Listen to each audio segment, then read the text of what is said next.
my name is Rob and welcome to Metal Monthly. This is a video series where we talk about everything that happened in metal music over the past month. It's fast paced, it's chilled out, it's laid back. Normally I have a beer, I've got a coffee today because I need the energy and the warmth because it's freezing in here because I'm filming in my garage again and it's 31st of October. It's freezing.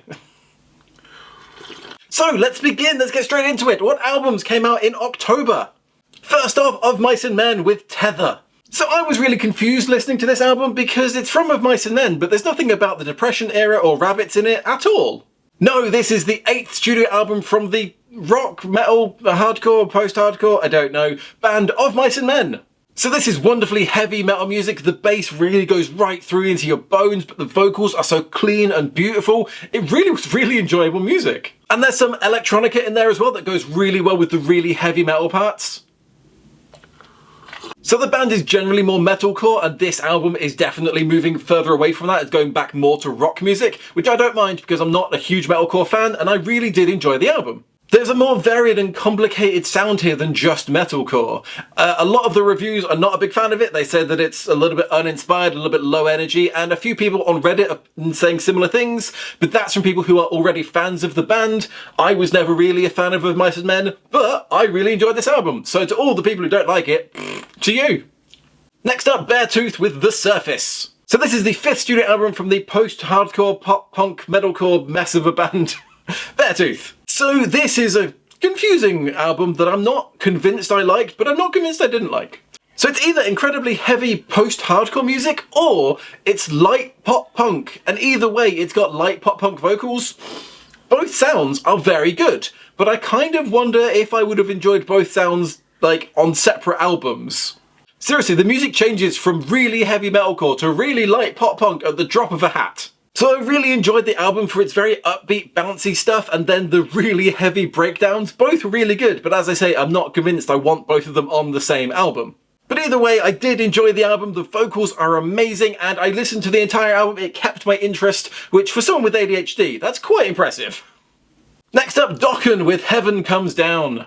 Dokken are the glam metal band that I only know because they did a song for Nightmare on Elm Street 3, The Dream Warrior, and it's a fantastic song, so I love the band, even though I don't know much else by them. This is Dokken's 12th studio album, by the way, and honestly, it still sounds amazing. It still sounds like they made it in the 80s. It is glam metal perfection. It's so good. It doesn't sound like it's aged. Even though it's been released this year, it still sounds like it's from the 80s, but still sounds good. They've not tried to update it at all, they've not tried to change their sound. Dokken know what they do well, and they do it on this album. It's got that distinctive 80s metal guitar sound with like lengthened guitar, and it's quite high pitched. There's a lot of guitar solos that are wonderfully decadent. I just really enjoyed the album. So to steal the joke that every other review of this album has used, after 45 years and 12 albums, Dokken are still rockin'. And now my favourite segment that I don't always do, it is time for I've never heard of this band before but I really like the band title or album name. But this month we have the Callous Daoboys with their EP God Smiles Upon the Callous Daoboys. Seriously, how good a name is the Callous Daoboys? I love it. Seriously, I love this name so much. This is an EP and I generally don't cover EPs because there are so many of them, but this is just such a good band name, I had to talk about it. So yes, this is an EP from the American mathcore band, although they see themselves more as nu metal. It is one of the weirdest heavy metal EPs I've ever heard, and I really liked it.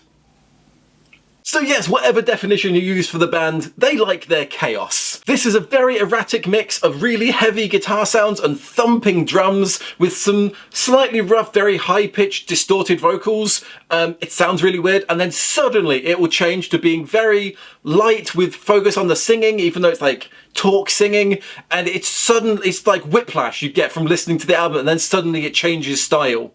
One of the songs on the EP has a brief samba section. That's how weird we're talking. The music doesn't seem to follow any specific tempo or time signature, they literally just do whatever they want. And the lyrics are... how do I explain it? Let me just give you an example. One of the lines from one of the songs on the EP is, "'Cause I walk into the water buzzing with electrolytes and sacrilege." How good is that? They're a fun, weird, heavy, weirdly accessible band. I genuinely recommend you check this EP out. So next up is Music Festival Explorer. This is my website where I talk about all things heavy metal, music festival, things within that sphere. This month I have finally just about managed to release my blog post about the 3 waves of ska music. It took me a very long time to write, genuinely would really appreciate if you read it, link is in the description, please do check it out. And finally we have the fun story from last month. So we all know that metalheads are also nerds. I'm not trying to be mean, I'm genuinely just saying, if you know a metalhead, they're probably also a nerd. But American death metal band Frozen Soul took that to a different level recently when they did a show in Dallas, Texas, and in the mosh pit somebody held up a deck of Magic the Gathering cards for some reason, and the band encouraged this and got the guy who held up the cards to play a match of Magic the Gathering with someone else in the crowd while the mosh pit happened around them.